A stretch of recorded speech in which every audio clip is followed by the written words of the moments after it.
안녕하세요. 부동산 정보 공유 블로그 해피투게더입니다. 오늘은 재건축과 리모델링에 대해서 비교를 해보고 장단점을 파헤쳐 보도록 하겠습니다. 이해하기 쉽도록 질문과 답변 형식으로 Q&A 분석 방식으로 이야기를 풀어보도록 하겠습니다. 최근 들어서 이제 재건축에 대한 규제가 많이 강화가 되면서 수도권을 중심으로 인해 가지고 이제 리모델링 열풍이 좀 일어나고 있습니다. 지금 최근 2년간 추진 조합이 전체 80여 개 정도 되고 부산과 광주, 대구 등 대전 등 여러 곳에서 지금 확산이 되고 있습니다. 1년 만에 거의 60% 정도 가까이 증가되었고요. 재건축이 아무래도 이제 조금 규제가 많다 보니까 리모델링 쪽으로 많이 전환을 하고 있는 추세인 것 같습니다. 과연 재건축과 리모델링이 어떤 차이가 있는지를 좀 살펴보도록 하겠습니다. 우선 표를 구분했을 때 적용되는 법령이 다릅니다. 리모델링은 주택법이 적용이 되고 재건축은 도시 및 주거환경 정비법이 적용이 됩니다.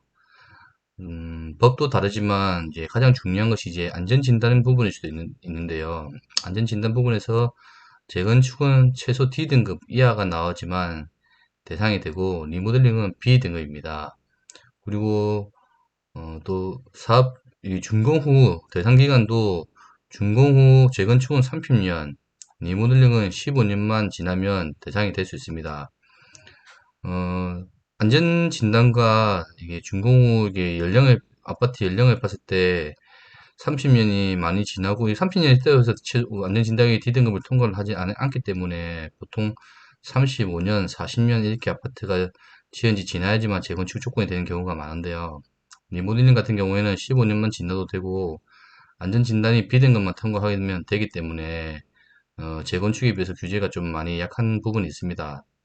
그리고 용적률이 또 많은 부분에 대해서는 재건축의 경우에는 그 사업성이 잘 나오지 않는데 뭐 철거를 하고 다시 지었을 때 이제 얼마나 세대수가 늘어날 수 있느냐는 부분이 이제 용적률에 영향을 많이 미치는데요.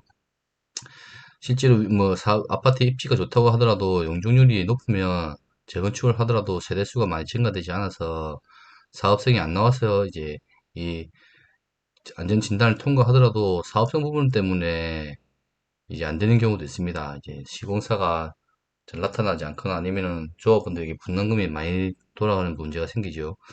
근데 리모델링 같은 경우에는 이제 안전 진단에 대한 등급이라든지 사업 기간에 대한 그 부분 외에도 용적률이 좀 높더라도 어, 사업성 부분에서 이제 투자금이 초기 공사 비용이 적게 들어가는 또 장점이 있겠습니다.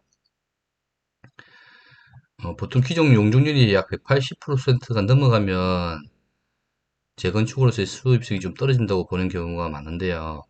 그래서 이제 리모델링 같은 경우에는 기존 용적률이 180 이상이 180% 이상이라 하더라도 재건축보다 수익성이 좋다라는 부분이 되겠습니다. 장단점을 한번 비교를 해 보겠습니다. 일단 표로 정리를 해서 보면 리모델링의 장점은 용적률이 180% 이상이라도 리모델링이 가능하다. 그리고 전용 면적의 30에서 40% 정도 증가가 된다. 안전진단, 사업 시행 인가 등 준비, 승인하는 단계가 간결하다. 공사 기간도 짧다. 전체 철거를 하는 것이 아니고 증축이기 때문에 공사 기간이 좀 짧습니다. 그리고 공사 기간보다도 이제 전체 준비하고 승인받는 기간들이 사업을 준비하는 기간들이 훨씬 더 간소하고 절차가 간결하기 때문에 기간이 좀 적게 됩니다. 그리고 공사 비용도 적게 되고요. 또 우리 2018년부터 적용이 되고 있는 재건축에 대해서 초과 이익 환수제가 리모델링은 해당이 되지 않습니다. 단점은 리모델링이다 보니까 기존의 구조, 뼈대를 유지해야 하므로 확장의 한계가 있다. 그리고 기존 동 배치는 그대로이고 이전의 동 호수와 같은 곳으로 입주를 해야 한다.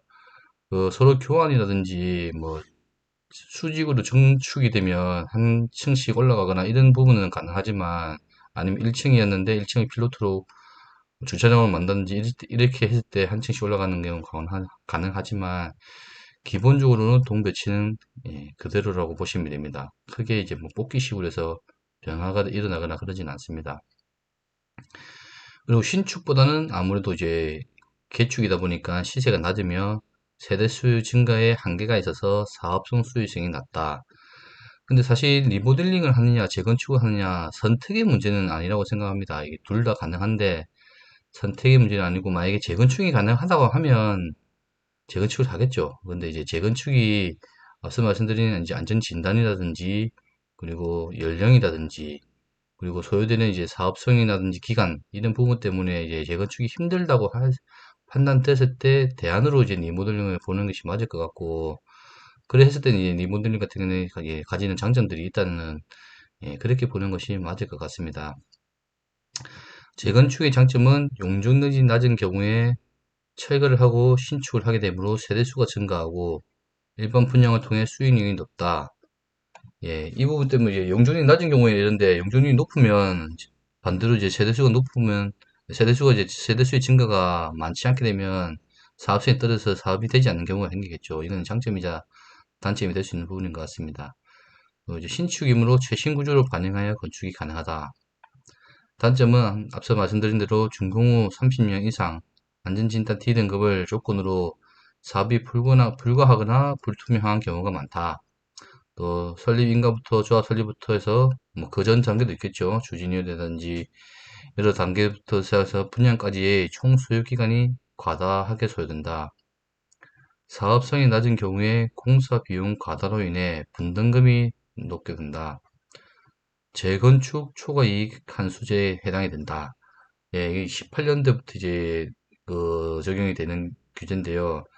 1인당 3천만 원 이상의 이제 수입이 발생했을 때 3천만 원 초과하는 금액에 대해서, 예를 들어서 1억이 이익이 발생했으면 3천만 원을 제외하고 나머지 7천만 원이겠죠.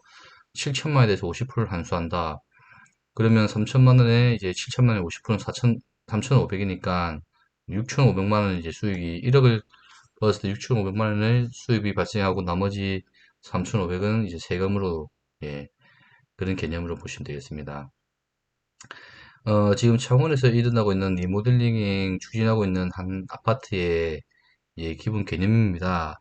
16평에 대해서 왼쪽에서 보시는 것처럼 이런 아파트 구조였는데, 요 축을 기준으로 해서 밑으로 이만큼, 위로 이만큼 증축을 하고, 또 내부의 구조도 많이 바뀌었습니다. 그래서 이제 리모델링 개념을 보시면 이렇게 파랗게 나와 있는 부분처럼 증축과 그리고 안에 내부 구조, 그 기본 골격은 그대로 두고, 이렇게 보시면 되겠습니다. 자, 이번에는 이제 그 Q&A를 통해서 한번 알아보도록 하겠습니다.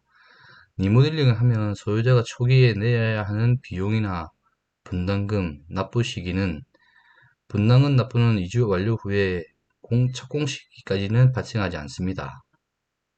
공사 착공하기 전에 본인 부담금의 10%를 납부하고 중도금 60%는 사업비 대출을 통해 진행은 가능하며 입주 시까지는 납부가 유예가 된다. 잔금 30%는 입주 전 아파트 담보 대출을 통해 장기 대출 전환이 가능하다. 즉 이제 분담금 10% 납부가 2주 완료가 되고 착공할 때 이제 발생을 한다고 합니다.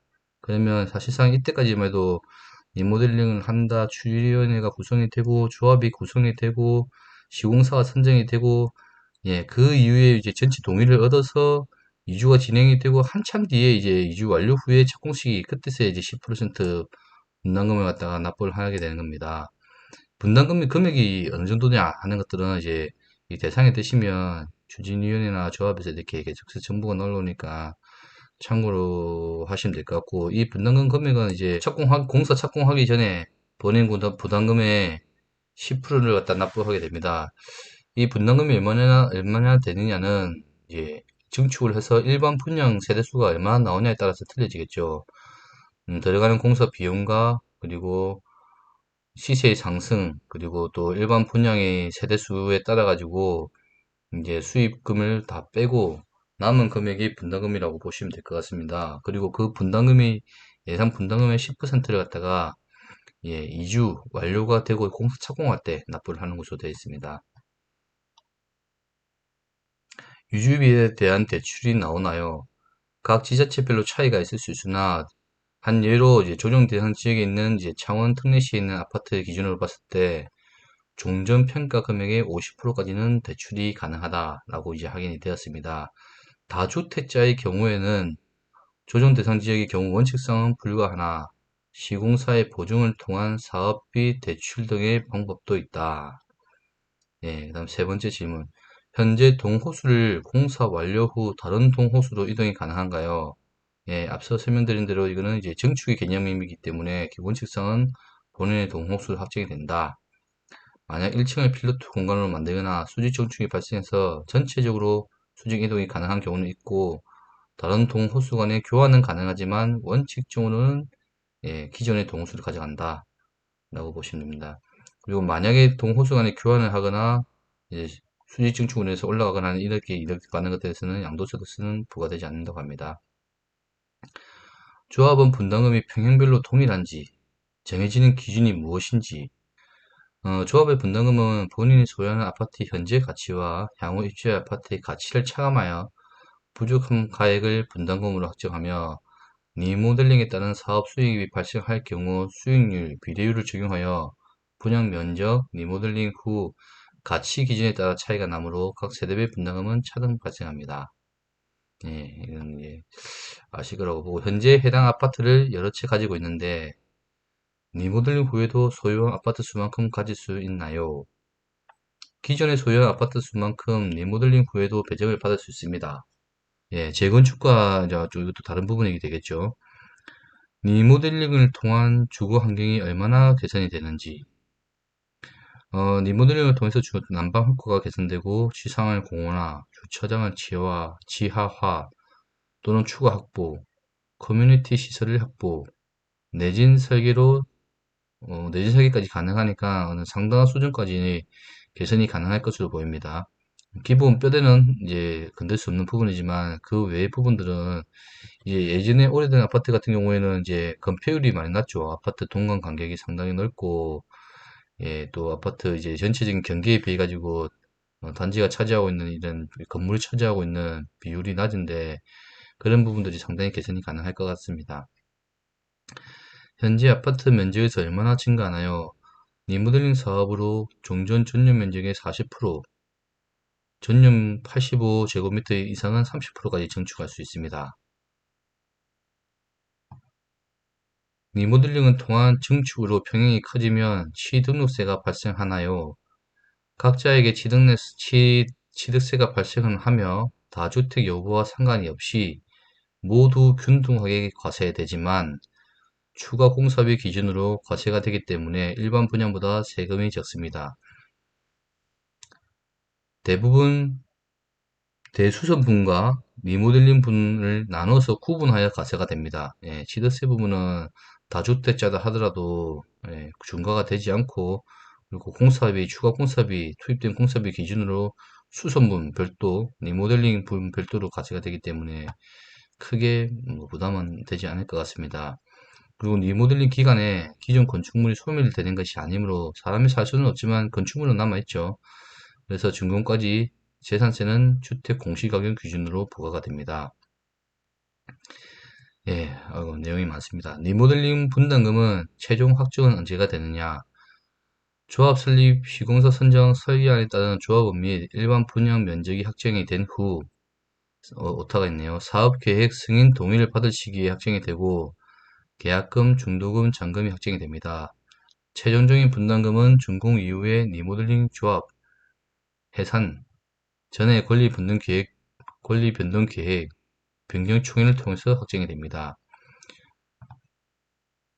조합 설립 이후 사업 계획 승인 단계에서 4분의 3 동의가 안 나올 경우 그동안 사용한 비용에 대해 주민들이 책임을 져야 하는지 이제 마지막 그 조합 설립 이후에 최종 동의가 4분의 3을 넘지 않았을 때 또 동별로 2분의 1이 넘지 않았을 때 이제 해서 사업이 되지 않을 경우에 주민들이 그동안의 비용에 대해서 책임을 져야 되느냐 사업 계획 승인 단계에서 4분의 3 동의가 나오지 않아 사업이 중단될 경우 시공사로부터 차입한 비용은 상환하는 게 도리가 맞으나 대법원 판결에 따라 조합원들이 스스로 매몰 비용 금액을 확정하고 각 조합원들이 부담하겠다는 결의를 하여야만 조합원들에게 부담을 지을 수 있다고 판결하였습니다.